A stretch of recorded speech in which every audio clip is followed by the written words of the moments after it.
raised and I'm proud to say my favorite way to live is the Texas way.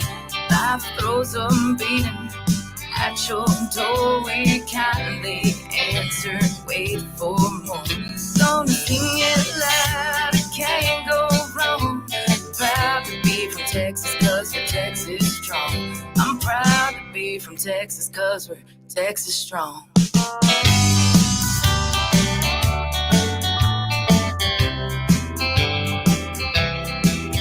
So I pull up a seat and I have a drink for all the Texas friends, all the family. That the Texas flood made history. We'll never give up and we'll never be beat. Gonna sing it loud, it can't go wrong. Proud to be from Texas, cause we're Texas strong. That was Texas Strong by Adriana live. We got to visiting in the studio and I almost forgot about you guys, but we're here. We're here for your lunch break or what's left of it. We are excited to have Adriana live on the line with us. And Adriana, do you want to tell us about a story about that song that we just heard, Texas Strong? Yes, how you doing? That Texas Strong was one of the first songs I wrote and actually released to Texas country music. It was able to hit like in the top hundreds on the regional charts. But I wrote that song when Hurricane Harvey hit the Texas Gulf Coast, and where I'm from, we had a lot of flooding in the rivers and a lot of destruction from that storm. So I wrote that song when one of my bass players, actually, his house was completely flooded. And I just felt the emotion from what he was going through.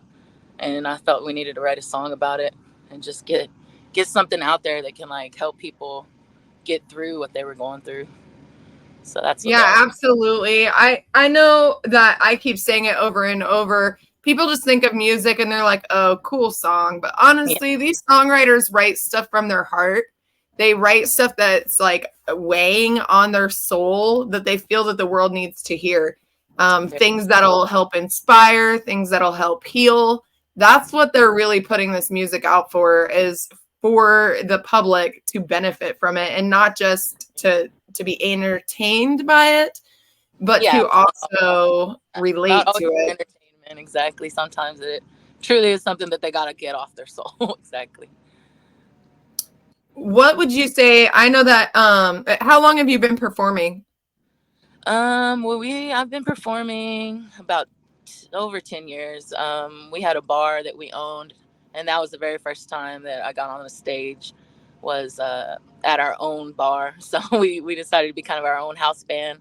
And from there, I just started going to other venues, other places. They picked up from seeing me at my bar and decided to go ahead and invite me to their bars. And pretty soon I ended up closing the bar just to continue with the music. So that's where we started about 12 years ago. Definitely a more fulfilling atmosphere. Yeah, it's not any easier, that's for sure. And you're still dealing with the same kind of customer. Same environment, exactly. Just a better place. Yeah, for sure. I know that we were talking offline and I was telling you about a couple of the bar rescues that I did. And just, I don't even know that being an artist is any less stressful. It's just maybe a little bit less demanding while you're in that environment.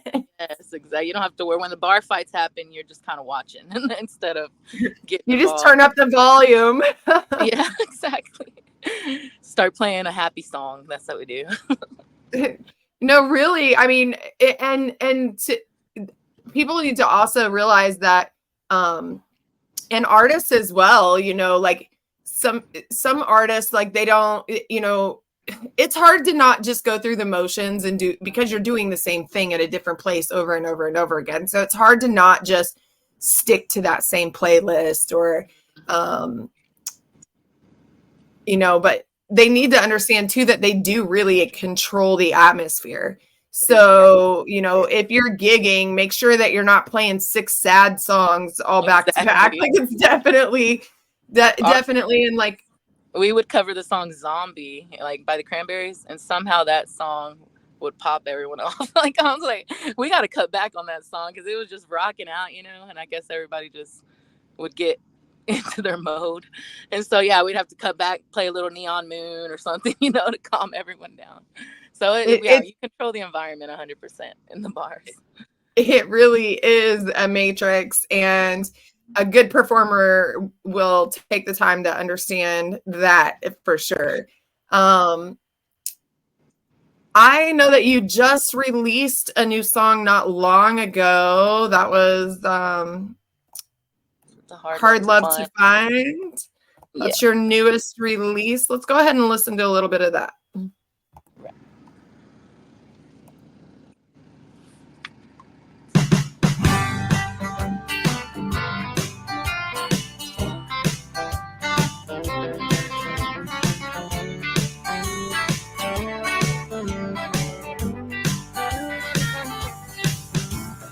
Show me, show me that you love Ah, me, that you want me, you want me by your side, and hold me like you love me, like you never leave my side, and tell me that you love me, 'cause your love is a hard love to find. It's a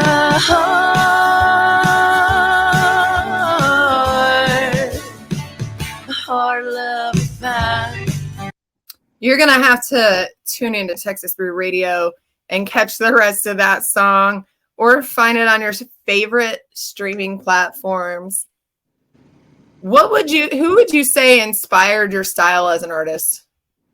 As an artist overall, it's kind of like evolved in time, but right recently it's definitely like Whiskey Myers type sound, even like that Zach Bryan, just like kind of like being able to write with the like a rock and roll background, but also bring in the country and the Texas feel to music, which is something I've loved. But back in the day, a little cross Canadian ragweed and stuff like that. Just that type of music definitely inspired me. But with this song recently, inspired me was like George Jones, going way back, Patty Loveless, like just listening. It's in kind of expanding my library of music and just having that inspire what I write more recently. Yeah, I've noticed even just between the two songs that we've heard, there's definitely a contrast in the Yeah, music. yeah, it's an evolving thing. Like I'm just always listening and learning. I'm just one of them people that have that influence me. Like I'm influenced by almost everything in life. Right, and that's a good thing. And as we were talking offline earlier, it could get you in a whirl of mess, but it's definitely a good thing as long as you stay focused on what's true to you. Exactly. Yeah. It just changes, evolves you. Like that's the best word I can think of because it doesn't change. It just has this effect on you that evolves you into a different person, a different writer. So I like being able to have that happen. Instead of just staying Well, the it's like a painting in itself. Like we are all paintings that same. are blotched with circumstance and situations. Like you can't unblotch that and have it not leave a little bit of a smudge. Exactly. Yeah, Like, that's a really good metaphor. Exactly there. I did want to point out, because I think that it would inspire a lot of artists that are struggling or getting rejection. That I know that when we talked offline, you had said that originally, you were being told that you weren't country enough for country, and then you busted out with a song that made it to top 100s. Exactly. That's a pretty inspirational move. I mean, we hear about, people like Mercy Me when they were told no by 5 producers in the same day, and then switch their vibe up, and now they're, the biggest selling songwriters in the world. Yeah, you should never be afraid to like change from what you hear and just make adjustments to who you are slightly, just to be able to fit what everyone wants and things like that. And then they became more accepting. Everyone just changes slightly and somehow it works out for people. You just have to try to change yourself a little bit. Just inspire yourself with other music and things like that. Well, and I think that people are so afraid of the word change that we Yeah. probably need to insert the word grow, Yeah. because I mean, the definition of no change is death. Oh yeah. Like, change has to happen. Like, metamorphosis doesn't have a pause button. Like, Yeah. we're all morphing, and the ones that fight it are the ones that struggle the most. Yeah, like I shouldn't be afraid to say the word change. Like I'm seeing myself avoid the word, but it's like it's actually a good thing. You know, change is sometimes a good thing. So that's true. I know a quote that was used a lot in my office, and it was, "No change makes no sense." Like CENTS, like money, ha ha ha, funny, Oh, but really it's SENSE. It doesn't make sense. Like, uh, you, if the yeah, stoplight didn't change, we would never go. yeah. Like, things have to change to work. Yes, and I think you're right. A lot of people just try to avoid change and get stuck in where they're at. So that's something that everyone should evolve with, like should accept in their lives. A little change.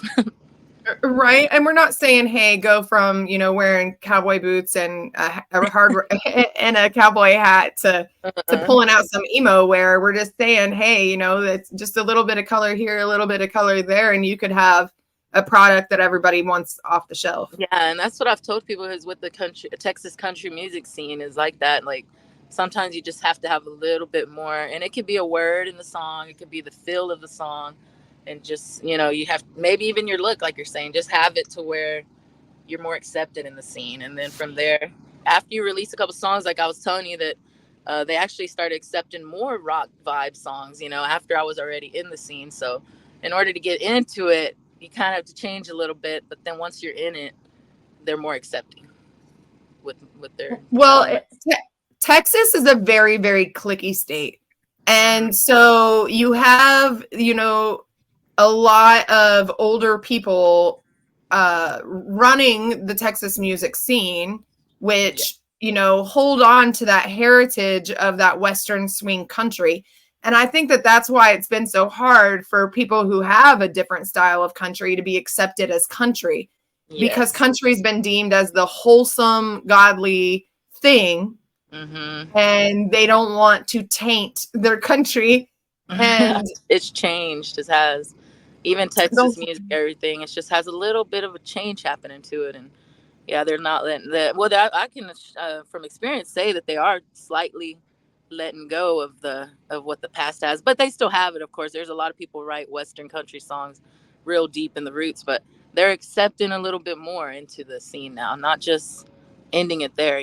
Which is the way it should be. That's how it should be. They should be able to accept this type of country, this type of country, this type of country. Country is country. It's just different types of country that are out there. right. And not every radio plays the same type of country either. So Exactly. Red dirt country, and then there's the traditional ones. So yeah, there's a bunch of different. there's so many different styles. I point out Jason Jopes as one, because he's country, and he's kind of got that like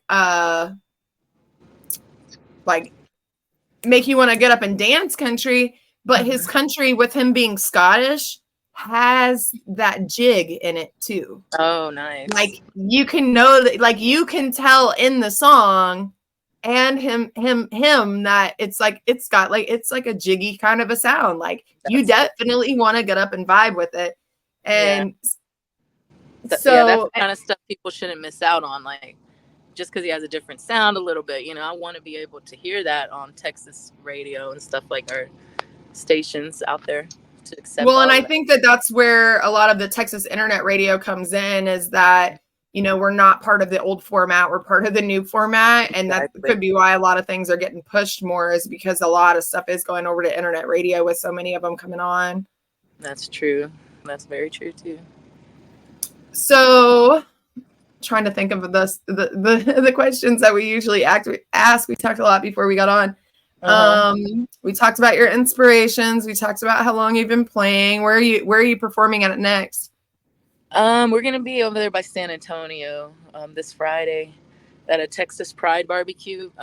We opened up for Austin Mead over there, and they have like big shows. It's a huge venue, like a huge outdoor barbecue place, and that's in Atkins, Texas, which is right outside of San Antonio. And normally that's where we play, just around San Antonio, south of Houston, Austin, and down, like the coastal area. So we hardly get to make it up to to the Fort Worth, Waco area, nothing like that. Dallas. We recorded in Tyler, but we didn't. We haven't been able to play up there yet, which I would love to play up there, but the distance is just crazy.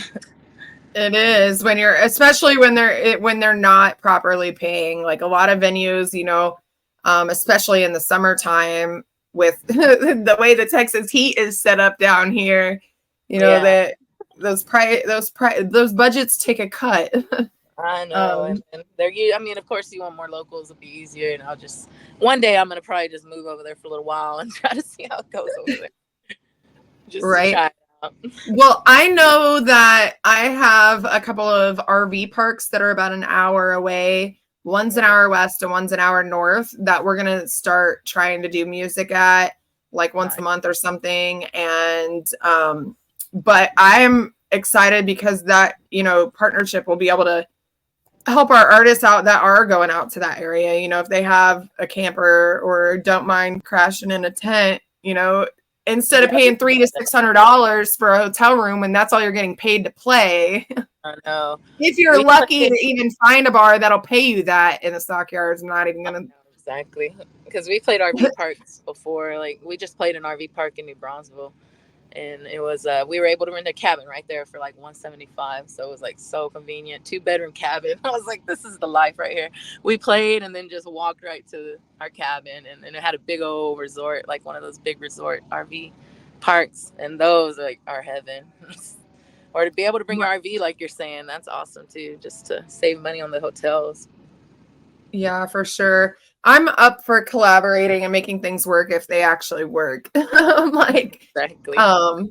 Having to work a little bit more on my boundaries and discernment, and actually listening to that little instinct that tells me, "Hey, Cynthia." Right. But I'm definitely up for collaboration, up for ideas, up for people, recommendations of what they would want to hear on the station. We're a new station, so we've only been around for about 1.5 years. We've made some waves in the industry in just 1.5 years, but still new. And we actually, and what was surprising to me when I was online the other day is that we almost have as many listeners in New York as we do in Texas. Wow. Which is kind of cool. And then we also have 3 Chord Corey out in North Carolina, got a bunch of people introduced to the radio out there. So we got a lot of listeners out in North Carolina and West Virginia as well, which is pretty cool. But it was surprising that New York was like almost beating Texas as far as how many listeners we have.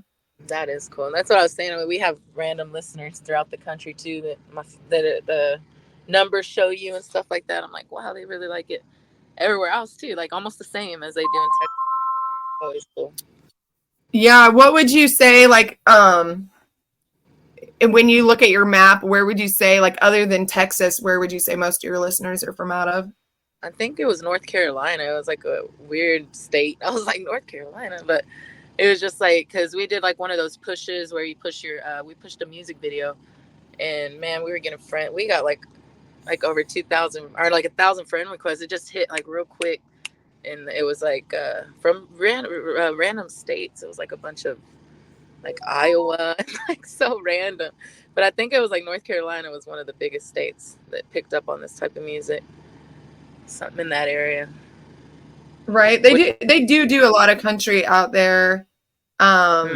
Obviously, there is a lot of country out there. North Carolina is an absolutely beautiful, beautiful place to visit if you ever get the chance to go out there and perform. Like the hills and the trees and the little waterfalls on the sides of the road, and it's just absolutely gorgeous. I love when I go just to Austin. To me, that's already beautiful. So I imagine if I went to North Carolina, like Austin's already like the hilly area. You're starting to get into hill country, and it's beautiful. So I can only imagine. Are you Texas born and raised? Yes, Texas, born and raised, 100% of it. Have you And never left Texas? only when I was like a kid to Florida and Mexico. I've been to Mexico to visit my dad's family, but that's it. Other than that, never left Texas. Texas is too Oh big. my goodness. We got to get you pushed to the we got to push you out of the border, man. You need to go see the world. I know. I feel like I'm missing out on so much, especially because I'm one to love sceneries. Like that's like my passion. I was like a photographer and things like that, and growing up, and just since I was young, I've always just loved scenery and the way that things look. So I can only imagine driving. My friend went to Yes. Colorado not too long ago. He was like, Colorado is amazing, and I'm like, man, I'm so jealous that I have not done. One year I was gonna not go to Vegas because I was going to Vegas every single year for Expo, and I was like, I'm not going, I'm sick of it, blah blah blah. And then my friend was in New Jersey and she's like, girl, you're going. And I'm like, no, I'm not booking a flight this late. She's like, cool, because I'm jumping in my car and I'm gonna pick you up. So she drove from New Jersey to Illinois and picked me up, and we drove to Vegas. Wow. And it was driving through Utah and Nevada is absolutely terrifyingly beautiful because like it's so beautiful that like nothing can still be beautiful. Like that to me was beautiful. I was like, there's literally nothing out here. I hope the car doesn't break down. It's like 100 miles to the next gas station after every gas station. Yeah. But it was so, and then also like it's like tumbleweeds. I mean, it looks like West Texas. It's death, you know. I'm like, but it's beautiful. Yeah, I would love to go see. That's how I felt, terrifyingly beautiful with Tyler because of the gigantic trees, and I don't know. It was just like I'm from the South, you know what I mean? Like where I'm from is right by I live right off the water, so I'm used to flat lands, tiny pecan trees and tiny oak trees, you know, and then mesquite trees, and then over there it's like gigantic pines or whatever. I'm like, what the heck is going on over here? Oh man, you're gonna have to at some point. Somebody is gonna have to kidnap you and take you to the red forest in California. I don't know if I can handle it. They're apparently like these are skyscraper trees. How is that even possible for a tree to grow that big? That's the crazy part. Oh, for real? Because the ones that are in that redwood forest, like you can't even put your arms, you can't even half hug a tree out there. Photos. Like they're that big. Cars go through them, right? They've had cars that go under them or something like that. I think so. Wow. Like the way the roots grow or something. I don't know, but I saw yeah, I have not personally been to the forest. I have been to the Bay, and it did not take me long to learn that California is actually not all sunshine state. Florida is the sunshine state. California is cold. Like it was May and 55 degrees when I went, and I was not prepared for that. Wow. Yeah. I thought California, I'm thinking beaches, surfing, bikinis. Boy, was I in for a rude awakening when I got off the plane and had nothing but, you know, beach wear. Yeah, I wouldn't even expect that to be cold in California, like sunshine. But Florida's, I learned that most of the people in California don't even have air conditioners because it never gets over 80 degrees. Wow.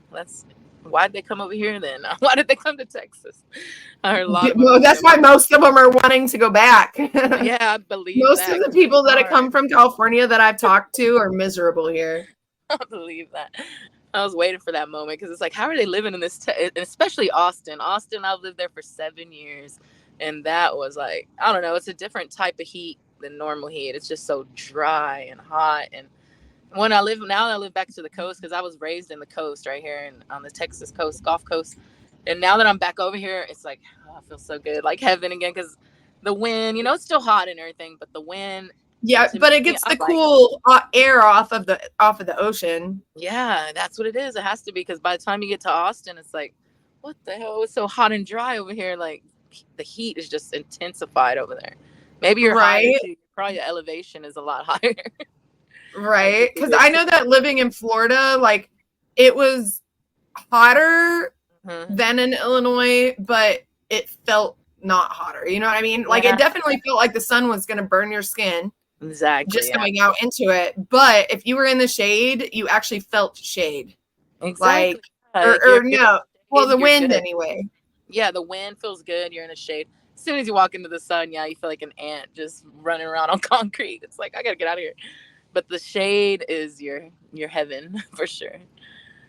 I was laughing about like the difference in Florida and Texas, because in Florida, if the wind gets over 30 miles an hour, they shut down all the bridges because it's gale force winds, which is like when the tropical storms come, they shut down all the bridges. So anytime the wind gets over 30 miles an hour, they shut down the bridges. I'm like, that's a normal day in Texas. Exactly. That's me every day where I live. It's like literally 30 miles an hour.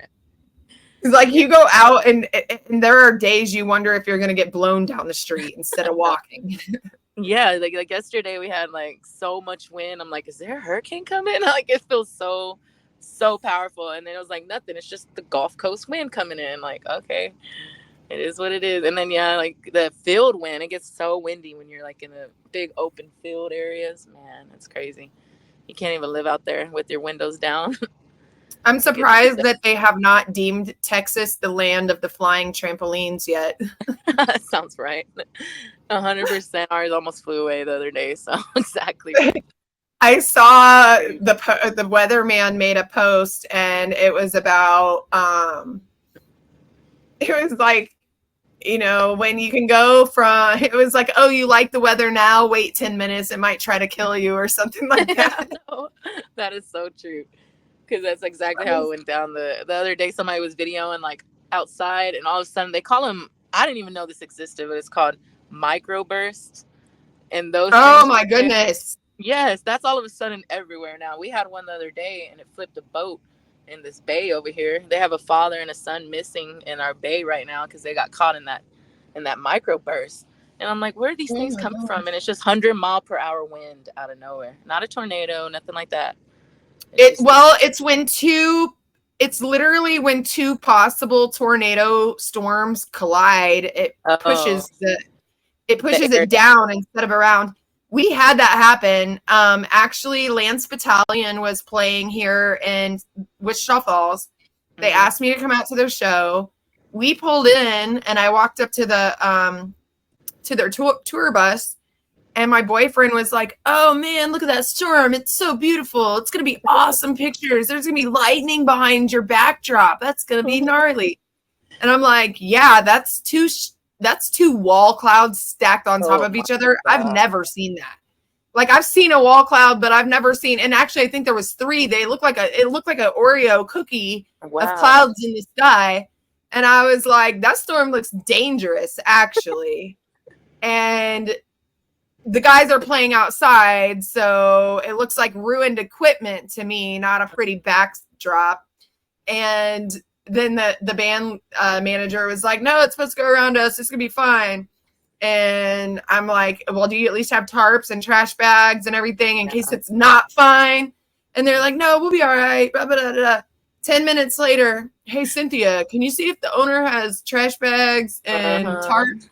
And I went over to his table and I asked him, and he's like, it says it's supposed to go around. It ain't going to rain here. Don't worry about it. And I was like, okay, well, this isn't my venue. It's not my band. It's not my job. I did my part. And I went and sat down. And about 5 minutes later, I look over because, you know, I was telling you about that little impasse stuff. I felt something behind me and I looked backward. And in the field, you can see a white wall headed our way of rain. And I go, hey guys, it's not going to rain, but I'm going to go inside. And everybody looked around at my smart self on what I was talking about. And they were like, oh my gosh, we got to get the equipment. And they all started rushing for the equipment. And I went and put all of our drinks from the table down while my friends helped them get their equipment in. And by the time I set the drinks down on the bar and opened up the door, the rain was going horizontally. And I was like, that ain't my job. I'm not going back out there. I warned them of this when we pulled in. And about 15 minutes after that, everybody came in. Well, somebody came in and was like, here's a microphone. They left it on the stage. I think it might have got wet. And he went to hand it to me, and the whole thing just sprayed my face. And I was like, yeah, I'm going to say it probably did get wet. I got wet. And then the owner of the bar comes in, and my two friends that were helping the band, and they literally looked like they jumped in a swimming pool and out swam and jumped out the other side and then walked in the bar. And I looked at the owner and I was like, looks like the rain missed us. Yeah, And he exactly. was like, Cynthia, you need a new job. The weatherman said it wasn't going to rain. Rah, rah, rah, rah, rah. He was Just so look around, and and it's crazy. Yeah, them storms have been crazy lately. It's just oh like man, they really have. They really have. it's just like And I after. believe a lot of it is, I mean, they have things that are trying to figure out how to control our weather, and I think that they're just trying to weaponize the weather, honestly. That's what I But feel that like night, microbursts are that's just what so happened that night. Is that storm created a microburst, and it happened, and it wiped out an entire strip mall. and yeah, and I don't remember that stuff really happening before because like they were like, oh, we just changed the name of it now. It's called microburst now. But back in the day, No, even the weatherman said he had never seen that before. Get out. weird. Like to me, I'm like, where are these microbursts? And they're just getting worse and worse. Like they're almost like you think it's a tornado. That's how bad it is. It's flipping RVs, tearing up roofs, sheds. You're like, okay, that was a tornado. And then they're like, no, it was 100-mile-per-hour straight wind. I'm like, what the hell? I've never heard of that. Like, well, where is Yeah, but it was coming straight from above us. Yeah, and I've seen them That's drop why down. it's doing that. It's not going horizontally. That's vertically coming from above us, like a bomb goes off. Wild. So we got to keep an eye on that for sure. And then that's everywhere when you're playing because we play a lot of outdoor places too, and it's just always like, is it gonna rain? And of course, you got to watch your equipment. That's a big thing because like you cannot get your equipment rained on. That's too many thousands of dollars that could go down the drain. So you always got to watch out with that, with the weather. Yeah, and man, the weather just, the way these storms, they just, it looks like the whole storm's gone, and then all of a sudden just pops up in the back out of nowhere, and that's the one you got to watch out for. I know, it's like hit or miss. It's like I think, like I tell you, that microburst we had was just maybe about like a mile or 2 miles beside me, but I heard it. It sounded like a freight train kind of tornado sound. So I was like, what is that? And then it just went through. And then later I found out that it had capsized a boat and tore up some RVs. I was like, man, that was crazy. I heard it from where I was at. But it's just like, you never know where it's going to be, that the weather. It's just, sometimes it's just rain. And then sometimes it's these crazy winds. So I always got to watch out. Outdoor venues are crazy. You got to always be careful. Yeah, I'm surprised that they, and I don't, maybe they do have like some sort of waterproof covers to put on your equipment. You know what I mean? We do have like, because we have like a speaker cover that is not completely waterproof, but it will help with, soaking and drenching your equipment. So we have like the slip covers we put over things. But a lot of times when we play outside, you have to be prepared like with tarps and trash bags, 100%. Like talk to the bar and try to get trash bags. But most of the time, when you see like weather like that, they should have an alternate place for you to play. Like, we got you a place inside, just in case. So we try to do that with the venues. At least talk to them and ask them, because we don't really cancel. I don't think we've ever canceled a show with anybody. So when it comes to rain or anything like that, we wait for them to give us the word. We never call them and say, hey, we're not going, because we just don't do that. Like my band, I try to make it to where we never cancel. Sick, whatever. Right. Accountability is a big thing on your reputation too. And artists don't understand that. Some of them don't. Because when you cancel, every time you cancel, you make it harder for the next guy that doesn't have a manager. That, and also I think it leaves a bad name, because the bar is going to say Adriana Live canceled, and it just looks horrible to me. That like, no matter the situation, if they're putting that out there, that makes you look bad. So I never cancel. If possible, if at all possible, I don't cancel. Right. But so we were going to take this back to one of the most original songs, or most original, get out of here, Cynthia. One of the first songs you ever wrote, At the Bay. Do you want to tell us about this song before we listen to it and head on off of here? Yeah, for sure. That one was, well, like I told you, I live right on the water. I sit out and see the ocean, every day. And that kind of song is just reflected on that lifestyle of just being at the bay, fishing, hanging out with friends, drinking, just toes in the sand type deal. It's just the inspiration that hit me whenever I moved right there, which again, I've been living there maybe about 6 years now. And it's just a whole different environment. There's a whole thing that people say, it's called bay time. And basically that means, like I'm showing up around 10 and beyond. I'm not an 8 a.m. person, like it's just, and that's everybody that lives out by the water are all the same. Like, hey, don't come knocking at my door earlier than 10 o'clock, 11 o'clock, because it's just bay time. You're just so relaxed being out there. And that definitely inspired me to write that song, just to feel the comfort of what it feels like to be by the water every day. And it's a great experience. I love it. I would never trade it for anything. I don't think I would move anywhere else in the world besides being by the water. And that's what the Being wind by and the salt. water is such, I mean, first off, the being by the water helps to clean the air, Mm-hmm. and keep it cool, as we were talking about earlier. Yeah, it really does. Like the temperature over there, like is even just traveling like 40 minutes away from the water, you feel the difference. It feels great. I love it. I recommend everyone give them a dose of bay life. Absolutely. I remember I used to deliver newspapers when I lived in Florida. I had both of my kids and they were super young. And the newspaper route, I mean, I made really good money because I had like different routes. But Mm-hmm. every night when I would get finished with my route, I would go to the beach and I would just sit by the beach, on the beach with no one there, just the moonlight and the sound of waves. And it is like one of the most healing things ever. It is. It really Like is. if It's you need just to like, decompress, that's where you need to go to the yeah, water. And we can learn a lot about water too, especially by the way it moves, because it doesn't hit the same space twice, really. It flows in a stream. And we were talking about adversity earlier, and those rocks don't slow the water and don't stop the water. Like they find a way to move to speak around. So true. That is true. Like if you see the water like that, it's true. And it's just constantly moving, constantly flowing, which we were talking about too. You can't stop. You always got to be moving, which the water never stops. It's always churning, moving, flowing, everything. So and it changes. It evaporates and goes into the sky and then comes down with these awesome storms that produce the yeah. microburst that we were talking about. I mean, like, And I like how the moon moves. You know how it has the wave. Yeah, the moon, the tides. The tides are awesome to me. That type of stuff is cool. Like to know that something from from the universe is moving the waves for us like every day. That's pretty cool. right? It's definitely an interesting thing. Mm. And when you live by the bay, you have to be aware of that. I've lived by Florida water. I understand it for 12 years, and I definitely understand the tides. But when Yes. you leave someone else responsible for that, you might end up in the ocean.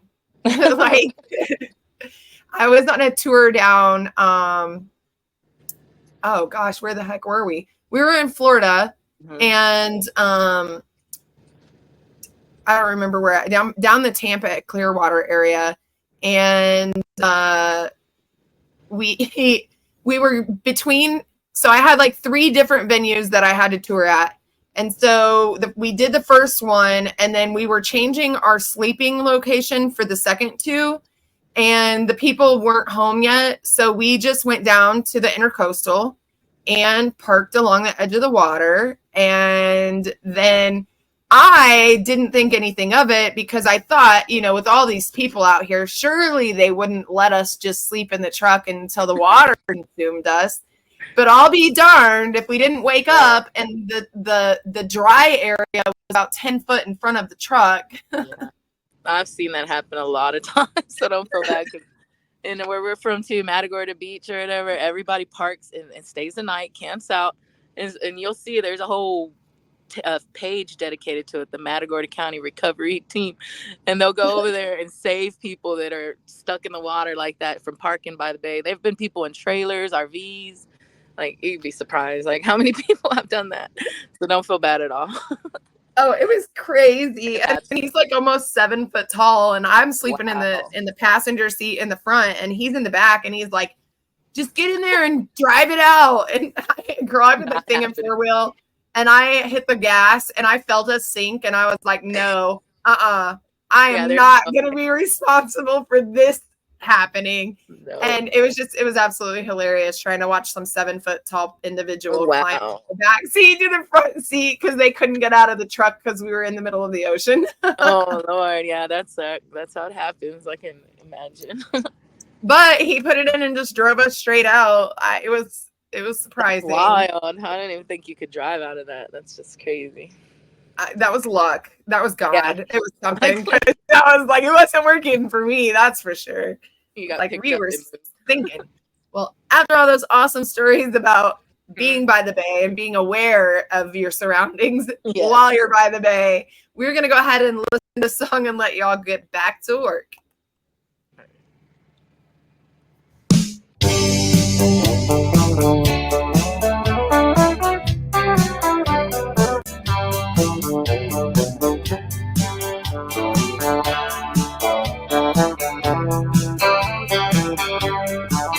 I got my sunscreen on and it's beer 30.